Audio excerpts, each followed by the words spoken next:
نحمدہ و نصلی علی رسول الکریم بسم اللہ الرحمن الرحیم۔ بھائیو دوستو، اللہ تعالیٰ نے سارے عالم کے انسانوں کے دنیا و آخرت کے مسائل کا حل اپنے دین میں رکھا ہے۔ اللہ تعالیٰ قرآن کریم میں فرماتے ہیں، جس کا مفہوم یہ ہے کہ دنیا میں بعض لوگوں کے دشمن ہوں گے، لوگ نبیوں کے بھی دشمن رہے۔ اس کائنات میں اللہ تعالیٰ کے بعد سب سے زیادہ قابل احترام اور بزرگ ہستی نبی پاک صلی اللہ علیہ وآلہ وسلم کی ہے، لوگ آپ کے بھی دشمن رہے۔ اللہ تعالیٰ قرآن کریم میں دشمنوں سے بچنے کے اعمال خود بتاتے ہیں، اور حضرت محمد مصطفیٰ صلی اللہ علیہ وآلہ وسلم نے اپنی زبان مبارک سے دشمنوں کی شر سے بچنے کے اعمال بتائے۔ بھائیو دوستو، آج ہم آپ کو ایسے اعمال بتائیں گے کہ اگر آپ نے یہ اعمال کیے تو انشاءاللہ تعالی اللہ پاک آپ کو دشمنوں کی شر سے بچائیں گے، اور اگر آپ کے دشمن آپ کو نقصان پہنچانے سے باز نہ آئے تو اللہ تعالیٰ اپنی قدرت سے ان سے انتقام لیں گے، اور جو دشمن آپ کو تباہ و برباد کرنا چاہے گا اللہ جل شانہ اسے نیست و نابود کر دیں گے۔ ہم آپ کو ایسے اعمال بتائیں گے کہ جن کے کرنے سے انشاءاللہ اللہ تعالیٰ آپ کے دشمنوں کی جڑ کاٹ ڈالیں گے، بشرطے کہ آپ حق پر ہوں اور آپ کا دشمن آپ پر ناقابل برداشت مظالم ڈھا رہا ہو۔ عمل بتانے سے پہلے گزارش ہے کہ اگر آپ نے ابھی تک ہمارا چینل سبسکرائب نہیں کیا تو چینل کو سبسکرائب کر لیں، ویڈیو کے نیچے سرخ رنگ کے سبسکرائب کے بٹن کو دبا دیں اور ساتھ ہی گھنٹی کے بٹن کو بھی دبا دیں تاکہ ہماری ہر نئی آنے والی ویڈیو آپ کو مل سکے۔ اس چینل کی سبسکرپشن فری ہے۔ اس چینل کو سبسکرائب کر کے آپ حضرت محمد مصطفیٰ صلی اللہ علیہ وآلہ وسلم کا پیغام سارے عالم کے انسانوں تک پہنچانے میں حصہ دار بن جائیں گے۔ ہمارے ان تمام بھائیوں اور بہنوں کو یہ اعمال کرنے کی خصوصی اجازت ہے جو اس چینل کو سبسکرائب کریں گے اور حضور صلی اللہ علیہ وآلہ وسلم کا پیغام ساری انسانیت تک پہنچانے میں حصہ دار بنیں گے تاکہ دکھی انسانیت کی خدمت ہو سکے۔ ان اعمال کے ساتھ نمازوں کا اہتمام کریں کیونکہ نماز اعمال کو انتہائی طاقتور بنا دیتی ہے۔ بھائیو دوستو، آپ ایک عمل کریں یا تمام عمل کریں، ہر عمل کے ساتھ اول و آخر درود شریف کا اہتمام ضروری ہے، اور عمل کرنے کے بعد کم از کم 5 منٹ اللہ تعالیٰ سے گڑ گڑا کر یعنی رو کر اللہ تعالیٰ سے دعا مانگیں۔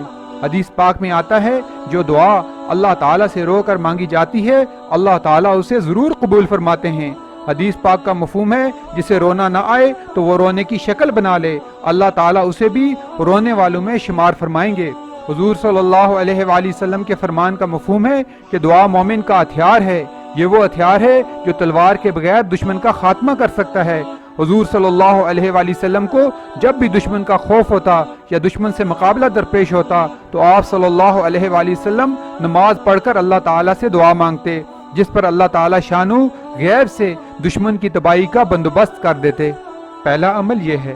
اللہ تعالیٰ قرآن کریم میں حضور صلی اللہ علیہ وآلہ وسلم سے فرماتے ہیں، جس کا مفہوم یہ ہے کہ آپ دشمن کے مقابلے میں نماز پڑھیں اور اللہ تعالیٰ کا ذکر کریں، اور آپ دشمن کی طرف سے پہنچائی جانے والی تکلیف پر صبر کریں۔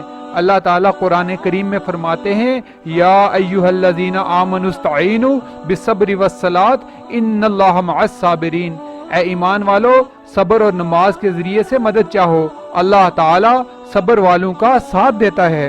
آپ روزانہ 2 نفل صلاۃ الحاجت پڑھ کر دشمن کی شر سے پناہ مانگیں۔ 2 نفل ویسے ہی آپ نے پڑھنے ہیں جیسے آپ نماز کے لیے 2 نفل پڑھتے ہیں۔ ایسا کرنے پر اللہ تعالیٰ شانہ خود آپ کے دشمن کا مقابلہ فرمائیں گے، اور آپ کی طرف سے اللہ تعالیٰ خود دشمن سے انتقام لیں گے، کیونکہ اللہ تعالیٰ کا نام منتقم بھی ہے یعنی انتقام لینے والا، اور اللہ تعالیٰ خود آپ کے دشمن کی پکڑ فرمائیں گے۔ اللہ تعالیٰ قرآن کریم میں فرماتے ہیں، ان بطش ربک لشدید، بے شک اللہ تعالیٰ کی پکڑ بہت ہی سخت ہے۔ دوسرا عمل سورہ لہب ہے یعنی تبت یدا ابی لہب و تب۔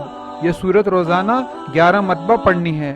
زیادہ بہتر ہے کہ فجر کی نماز کے بعد یا عصر کی نماز کے بعد پڑھیں، اور یہ سورت پڑھ کر دشمن کے بارے میں جو بھی دعا مانگنا چاہتے ہیں وہ دعا مانگیں۔ دعا کے اول و آخر درود شریف پڑھیں۔ تبت یدا ابی لہب و تب کا مطلب ہے کہ ٹوٹ گئے ابو لہب کے ہاتھ۔ ابو لہب حضور صلی اللہ علیہ وآلہ وسلم کا اور اسلام کا دشمن تھا۔ وہ حضور صلی اللہ علیہ وآلہ وسلم کو اذیت پہنچاتا اور اسلام کو بدنام کرنے کی کوشش کرتا۔ جب یہ صورت نازل ہوئی تو اس کے بعد اللہ تعالیٰ نے اسے ایک موذی مرض میں مبتلا کر دیا، جس کو عدسہ کی بیماری یا میلیگننٹ پسچیول کی بیماری کہتے ہیں۔ یہ ایک چھوت کی بیماری تھی۔ اس بیماری کی وجہ سے اس کے گھر کے لوگوں نے اسے چھوڑ دیا، کیونکہ انہیں چھوت لگنے کا ڈر تھا، اور مرنے کے بعد 3 روز تک کوئی بھی اس کے پاس نہ آیا، یہاں تک کہ اس کی لاش گل سڑ گئی اور بو پھیلنے لگی۔ آخرکار جب لوگوں نے اس کے بیٹوں کو تانے دینے شروع کیے تو ایک روایت میں ہے کہ انہوں نے کچھ حبشیوں کو اجرت دے کر اس کی لاش اٹھوائی اور انہی مزدوروں سے اس کو دفن کیا۔ دوسری روایت میں ہے کہ انہوں نے ایک گڑھا کھدوایا اور لکڑی سے اس کی لاش کو دھکیل کر اس میں پھینکا اور اوپر سے مٹی اور پتھر ڈال کر اس کو ڈھانک دیا۔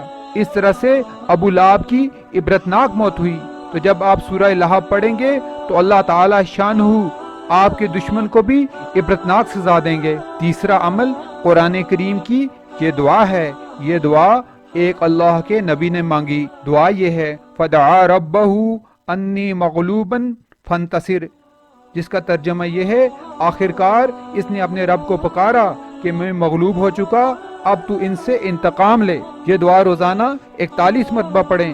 فجر کی نماز کے بعد بھی پڑھ سکتے ہیں اور عصر کی نماز کے بعد بھی پڑھ سکتے ہیں، ورنہ کسی نماز کے بعد بھی پڑھ سکتے ہیں۔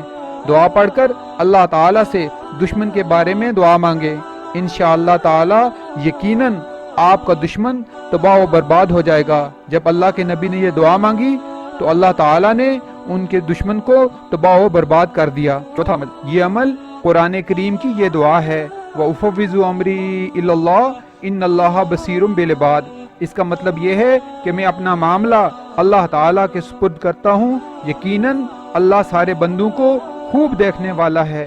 یہ دعا موسیٰ علیہ السلام کی قوم کے ایک مسلمان شخص نے مانگی۔ فرعون اور اس کی قوم اس مسلمان شخص کو قتل کرنا چاہتی تھی اور اس کو قتل کرنے کے لیے لے کر گئے۔ جو لوگ اس کو قتل کرنے کے لیے لے کر گئے وہ سب کے سب حادثات کا شکار ہو گئے اور خود مر گئے، اور وہ زندہ و ثابت بچ کر واپس آ گیا۔ فرعون اور اس کی قوم نے کئی مرتبہ اس بات کی کوشش کی کہ اس شخص کو قتل کریں، لیکن ہر دفعہ جو لوگ بھی اس کو مارنے کے لیے لے کر جاتے وہ خود مر جاتے اور یہ شخص دوبارہ زندہ و ثابت بچ کر واپس آ جاتا۔ تو اس دعا کی برکت سے اللہ تعالیٰ نے اس مسلمان کی حفاظت فرمائی۔ اگر آپ یہ دعا مانگیں گے تو اللہ تعالیٰ شانہ آپ کے دشمنوں کا بھی خاتمہ کر دیں گے، اور اللہ تعالیٰ آپ کو آپ کے دشمنوں کی شر سے محفوظ رکھیں گے۔ یہ دعا روزانہ آپ نے 11 مرتبہ پڑھنی ہے، اور اس کے بعد اول و آخر درود شریف پڑھ کر اپنے دشمنوں کے بارے میں دعا مانگنی ہے۔ انشاءاللہ تعالی اللہ جل شانہ آپ کی دعا کو قبول فرمائیں گے اور دشمنوں سے آپ کو نجات نصیب فرمائیں گے۔ پانچواں عمل حضور صلی اللہ علیہ وآلہ وسلم کی یہ دعا ہے۔ یہ دعا ابو داؤد شریف میں نقل کی گئی ہے۔ یہ دعا اس وقت پڑھی جاتی ہے جب کسی کو دشمن کا خوف لاحق ہو۔ دعا یہ ہے اللہم انا نجعلک فی نحورہم ونعوذ بک من شرورہم۔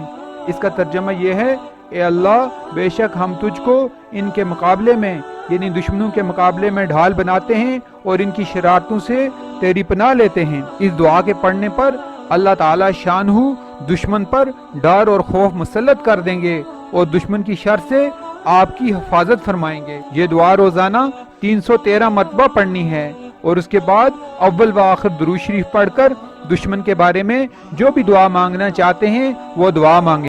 حضور صلی اللہ علیہ وآلہ وسلم کے فرمان کا مفہوم ہے سرسبز و شاداب رہے میرا وہ امتی جو میری بات کو سنے اور من و عن دوسرے تک پہنچا دے۔ آپ اس ویڈیو کو شیئر کر کے حضور صلی اللہ علیہ وآلہ وسلم کی اس دعا کے حقدار بن سکتے ہیں۔ آپ سے گزارش ہے کہ ویڈیو کو لائک کریں اور شیئر کریں اور چینل کو سبسکرائب کریں۔ دعا کے ساتھ اجازت دیجیے۔ سبحان ربک رب العزت عما یصفون وسلام علی المرسلین والحمد للہ رب العالمین۔ السلام علیکم ورحمۃ اللہ وبرکاتہ۔